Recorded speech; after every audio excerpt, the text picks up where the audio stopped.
Bonjour à tous, bonjour à toutes. Emmanuelle Ducassé, fondatrice de Feel and Whoop, conférencière, formatrice et professionnelle de l'accompagnement dans le domaine de l'éducation, de la parentalité et du mieux-être au travail. Chers parents, chers grands-parents, chers acteurs professionnels engagés, nous sommes le 15 décembre et qui dit décembre dit aussi bilan de l'année et projection future.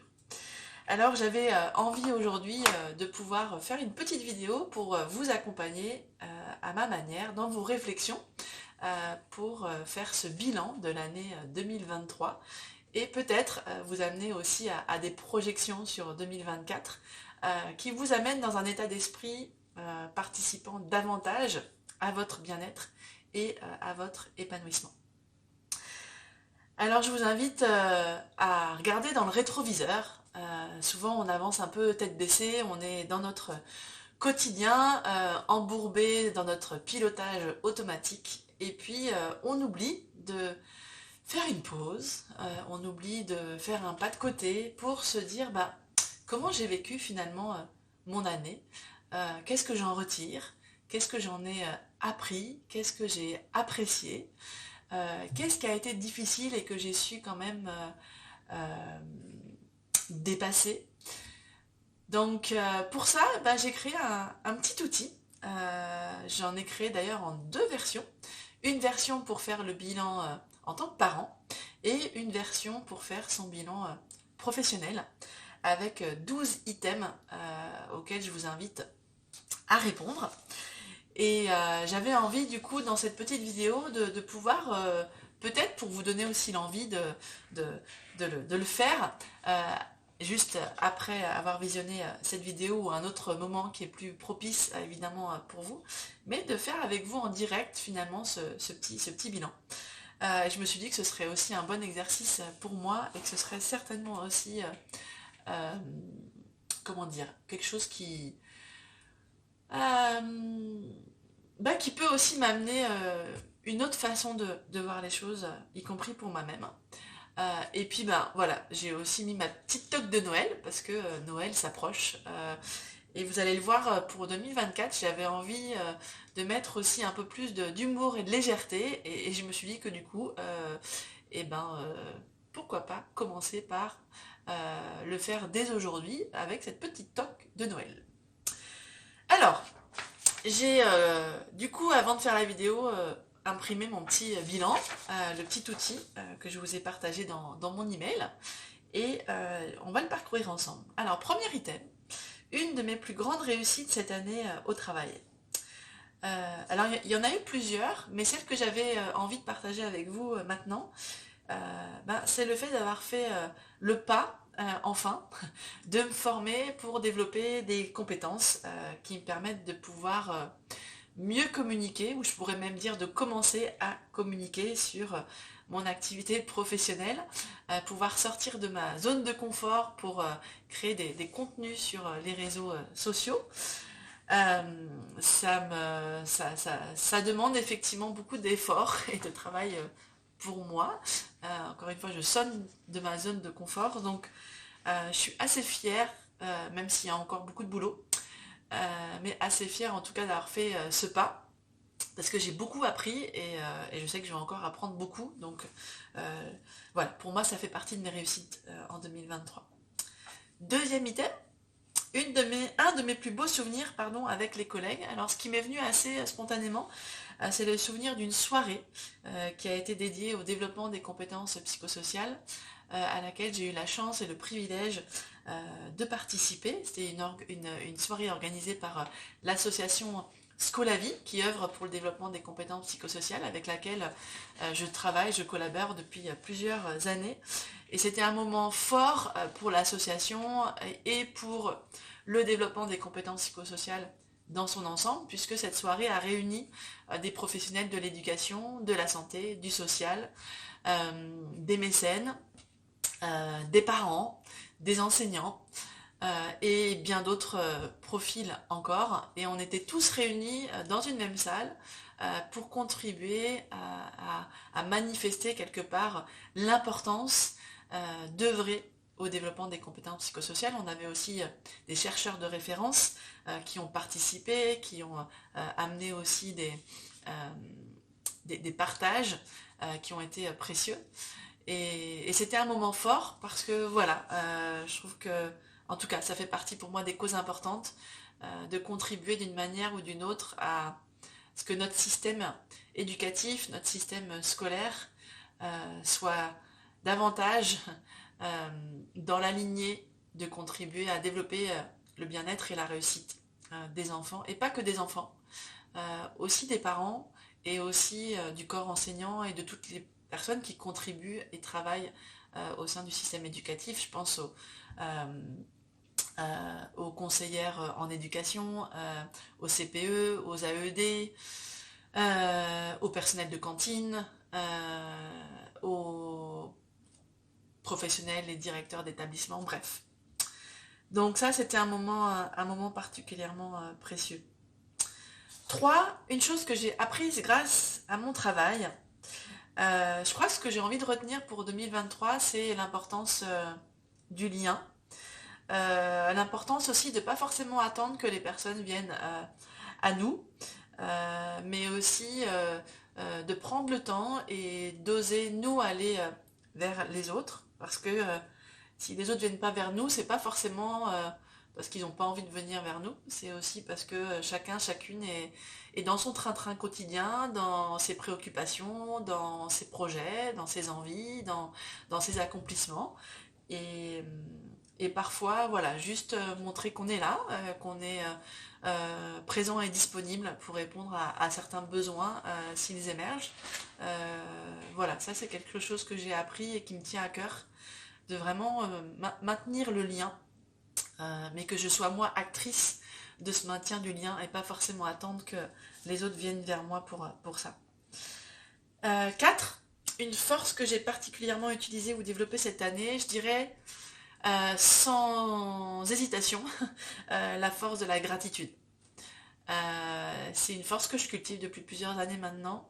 Je crois que je l'ai particulièrement activée cette année et j'ai pu encore une fois expérimenter et vivre à quel point c'est une force qui est puissante et qui contribue fortement à améliorer notre santé mentale, notre bien-être, notre façon de voir les choses, notre façon d'être en lien avec les autres. Donc pour moi, au quotidien, me poser la question de en quoi je suis reconnaissante ou envers qui je suis reconnaissante, et me poser aussi la question de à quoi je peux dire merci aussi vis-à-vis de ce que je fais, de ce que j'entreprends dans mon quotidien.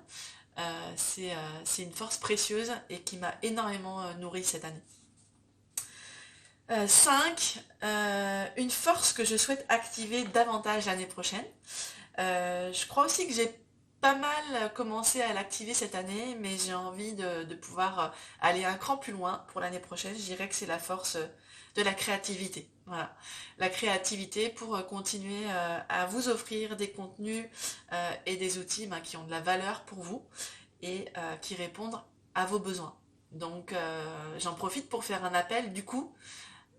N'hésitez pas à partager par retour de mail ou sur ma page Facebook ou sur ma page LinkedIn vos besoins, que ce soit dans l'éducation, dans la parentalité, dans le mieux-être au travail, parce que mon intention à moi, c'est de partir de vos besoins pour pouvoir y répondre du mieux possible.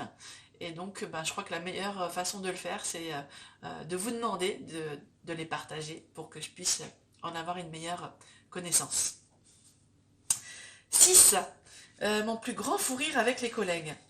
Ce qui m'est revenu en tête, c'est un déjeuner avec des collègues en amont d'un événement, d'une soirée à laquelle j'ai participé, qui du coup générait pas mal de stress pour les uns les autres, y compris pour moi-même d'ailleurs. Et pour évacuer le stress, on est parti dans un fou rire. Je ne saurais même plus vous dire quel était le déclencheur. Je crois juste qu'on avait besoin de décompresser et pour ça le rire partagé a été vraiment je crois notre meilleur allié et ça m'a beaucoup marqué parce que j'en garde vraiment un souvenir assez fort. 7. Une personne à qui j'ai envie de dire merci pour son soutien. Quand j'ai regardé cet item, je me suis dit, est-ce qu'il y a vraiment une personne en particulier? Et en fait, je me suis dit, mais non, cette année, elle a été empreinte de soutien de plein de personnes diverses et variées. J'ai vraiment eu le privilège cette année d'être entourée de personnes qui m'ont inspirée, qui m'ont soutenue, qui m'ont encouragée dans les différents projets, tant personnels et professionnels, dans lesquels j'ai commencé à m'investir. C'est des personnes qui m'ont fait grandir aussi au quotidien. Et donc pour moi, ben, ça c'est sacré. Euh, donc il n'y a pas une personne en particulier, mais plusieurs. Alors je pourrais pas les nommer ici, voilà, parce que c'est important aussi de préserver la confidentialité vis-à-vis de ces personnes, mais il y en a beaucoup à qui je pense et à qui j'ai envie de dire merci. Ouais, vraiment. Et ça me fait prendre conscience aussi, ou en tout cas l'envie de vous partager, à quel point c'est précieux de vous entourer de personnes qui vous inspirent, qui vous encouragent, qui vous stimulent dans votre quotidien.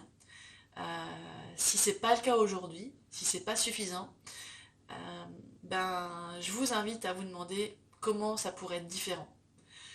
Parce que être entouré de personnes qui nous découragent, qui nous ramènent en arrière, qui nous rappellent nos erreurs, nos difficultés, c'est pas ce qui va nous tirer vers le haut.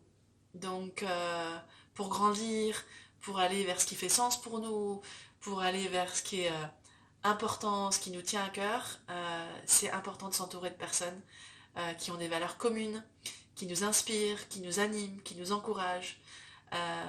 Donc, dans une invitation, c'est vraiment pour 2024, en tout cas moi, de continuer à m'entourer de personnes comme ça, et de vous inviter fortement à vous entourer à votre tour de personnes comme ça.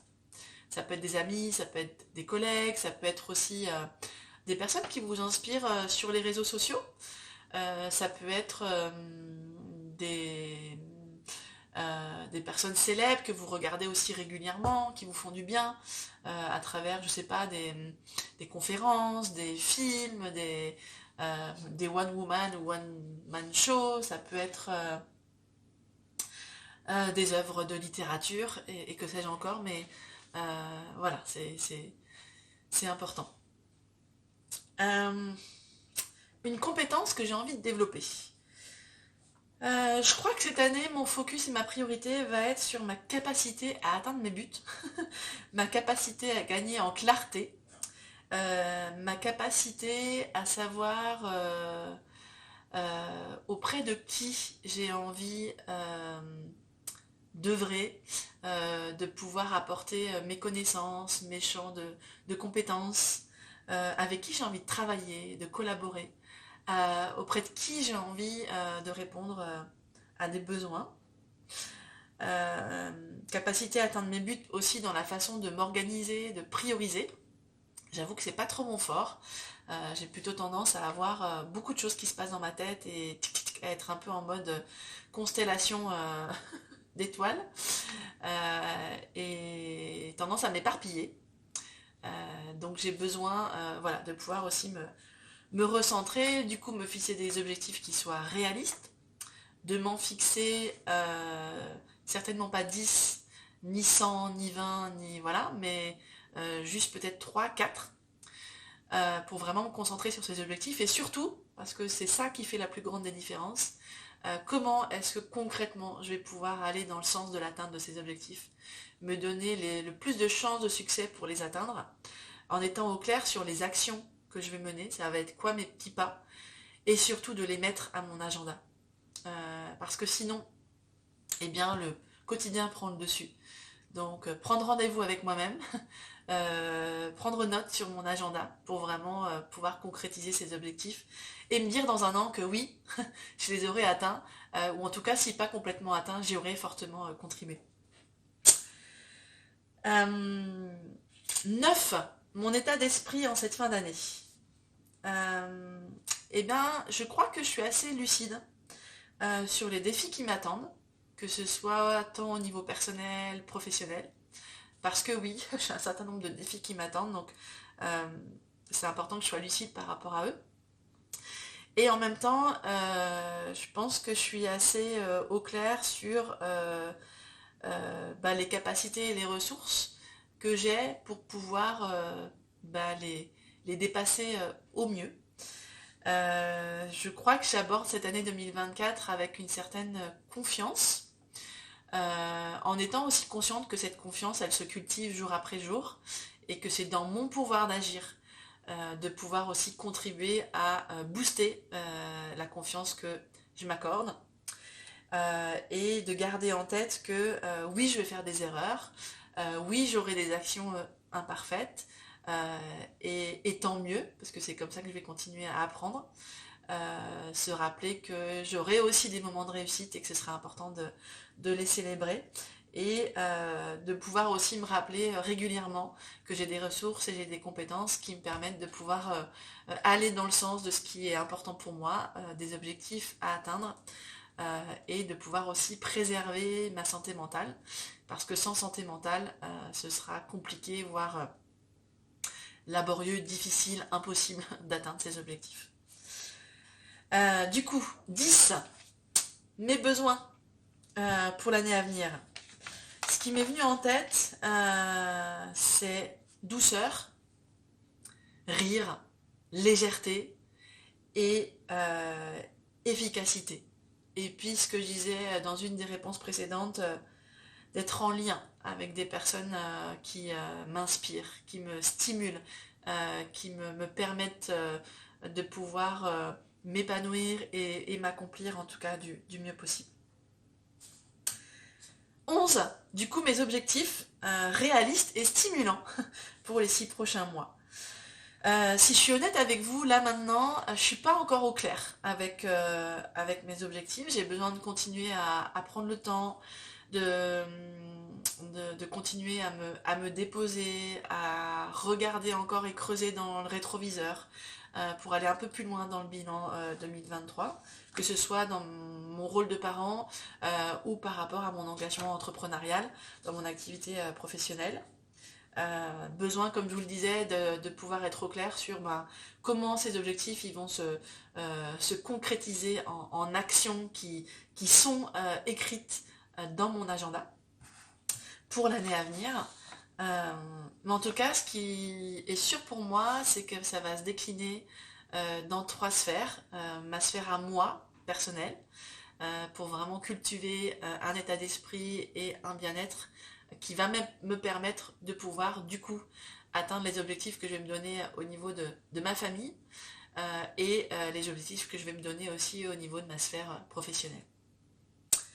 Enfin, 12, une de mes attitudes que je souhaite améliorer l'an prochain, ce que je me suis noté, c'est d'oser davantage parler de ce que je fais.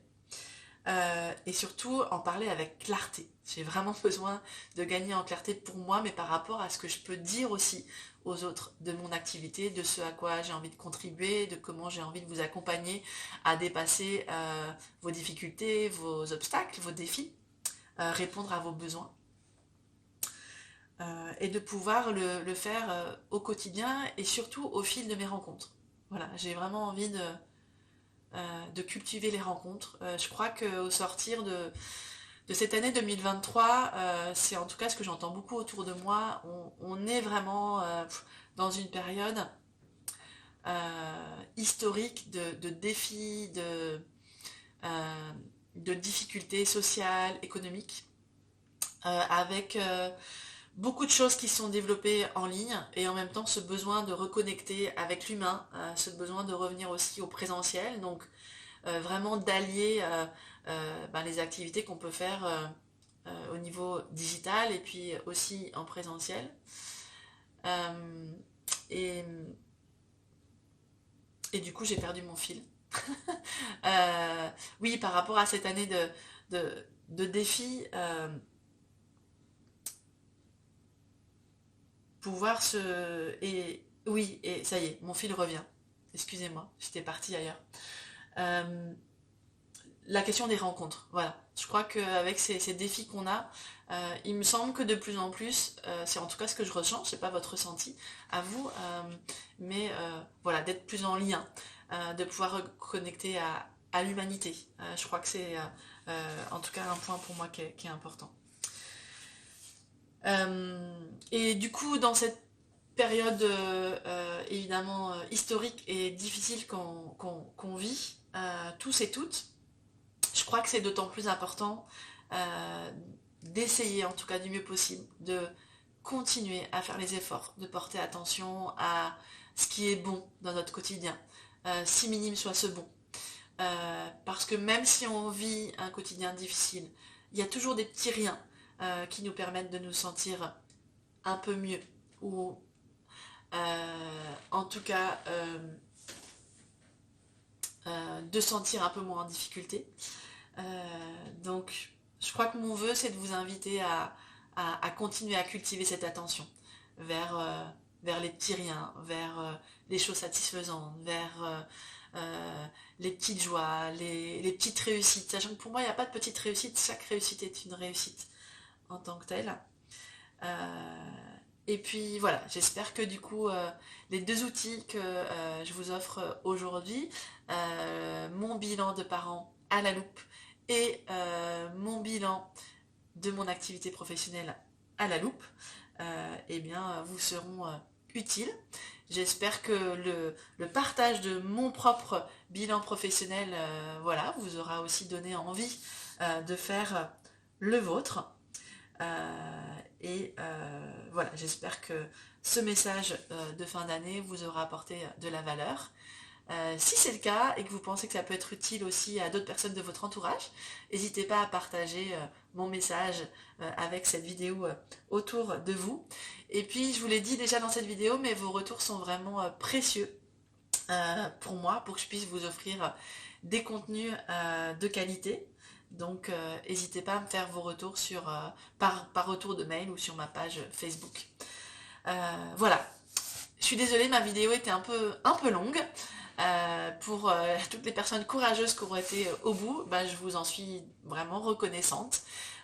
Et puis il ne me reste plus qu'à vous souhaiter de tout cœur de belles fêtes de fin d'année, qu'elles soient, j'espère, sous le signe de la joie, de la douceur, du partage et du rire, vraiment.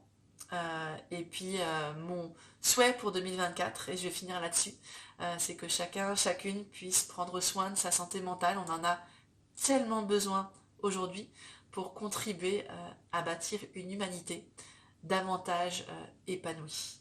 Voilà, c'était Emmanuelle Ducassé, fondatrice de Fil & Hoop, conférencière, formatrice, professionnelle de l'accompagnement dans l'éducation, la parentalité et le mieux-être au travail.